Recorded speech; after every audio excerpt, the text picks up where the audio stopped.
Today, on how it's made. Western revolver replicas.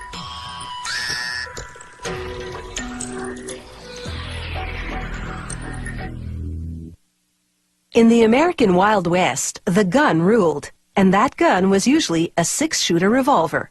Today, replicas of those revolvers can take you back to Dodge City, and they do, at cowboy shooting competitions.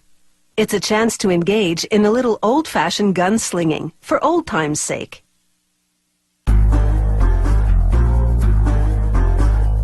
With its 6-shot cylinder and innovative cocking mechanism, the 1873 Colt was carried by the likes of Jesse James.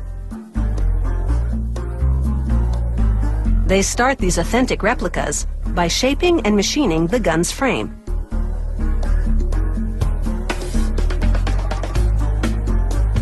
A computerized blade carves the cylinder. It cuts slots for the ammunition and notches for rotating the cylinder after a shot is fired.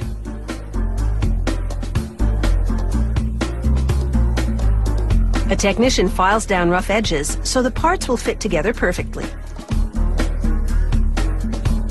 He then screws the curved grip and the trigger guard to the frame.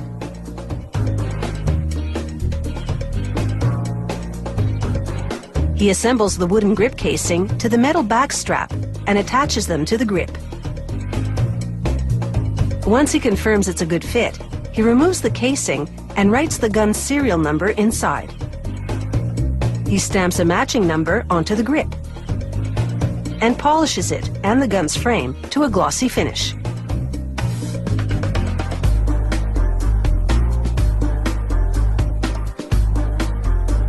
He now rolls the model number and other identifying information onto the gun's barrel. To add a bit of flourish, an artist engraves designs copying the artwork of an original Colt.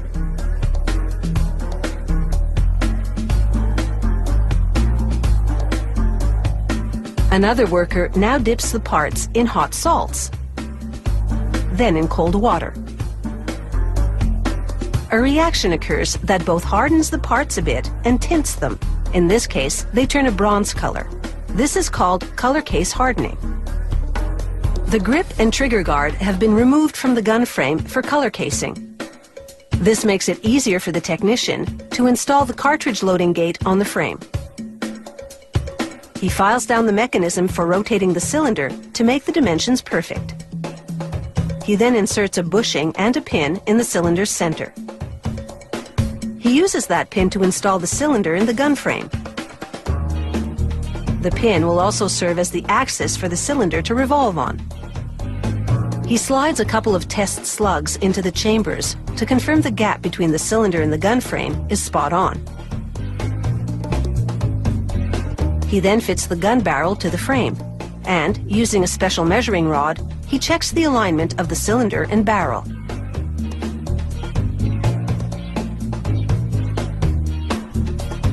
He tightens the barrel to the gun frame using a stick as a lever.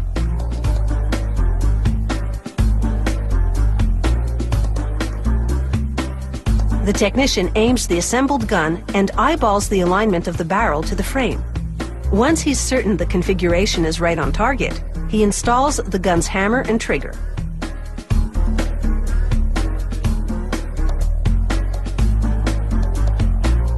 He pops the cylinder back into the gun frame and inserts the rod for ejecting spent ammunition. He screws a spring into the side of the hammer and cocks it in its 3 different positions to verify that it's in working order. He then reattaches the grip and trigger guard. He assembles a flat spring to the curved grip. This is the main spring. It transfers energy from the trigger to the hammer to cause the revolver to fire.